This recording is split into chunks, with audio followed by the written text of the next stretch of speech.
Hey guys, welcome to a new video. मेरा पुराना favourite लेकिन कोई रिकमेंडेशन नहीं है।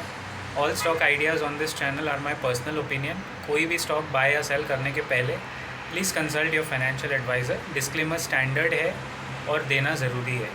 एयू स्मॉल फाइनेंस बैंक में क्लियर कट ओवरसोल्ड लेवल्स दिख रहे हैं।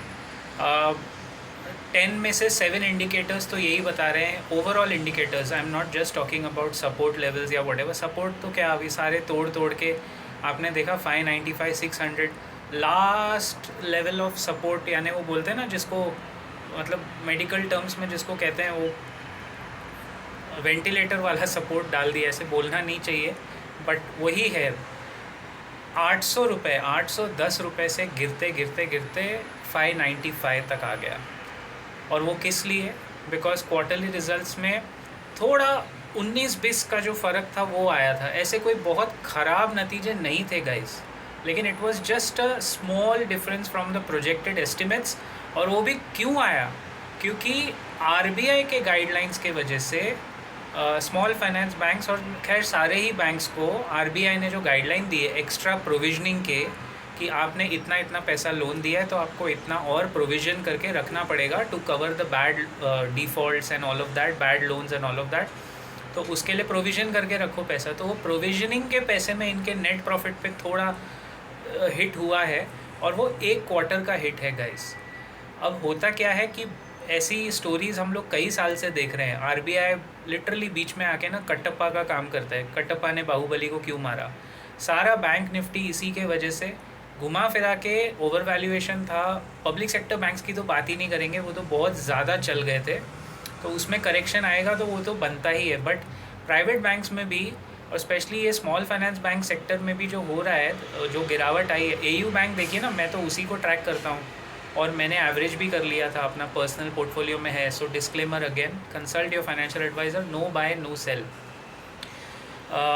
ये भाई 800 रुपये से नीचे गिर के, मतलब अगर मैं 240 30 25% से ज़्यादा तो ये गिर ही गया।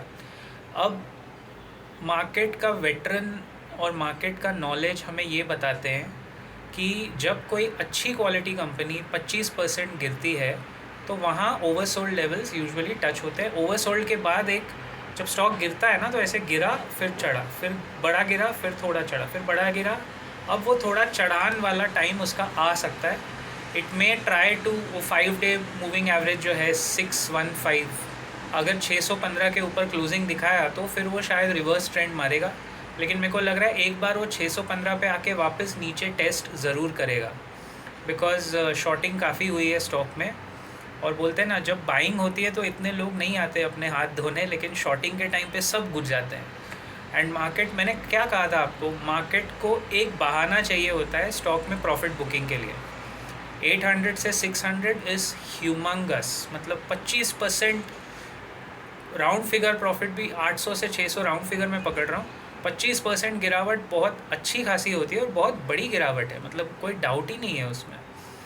अब देखिए कहाँ ये स्टॉक जाता है। मेरे हिसाब से तो ये कंसोलिडेट करेगा, थोड़ा साइडवेज रहेगा, और फिर अगले क्वार्टर के पहले अगर कुछ अच्छे नंबर आए तो ही ये ऊपर आएगा। अदरवाइज़ ये काफ़ी साइडवेज मोमेंटम में फंस सकता है। But for accumulation in the cash market, it is still, I feel, giving a good price to a long term investor. इसीलिए आइडियली तो ये SIP ग्रेड का स्टॉक होना चाहिए, बट आपको किसी की बात सुननी नहीं है और अपने फाइनेंशियल एडवाइज़र से ही बात करके, डिस्कस करके आगे बढ़ना है। I'll see you around in the next video very soon. Till then, keep profiting guys.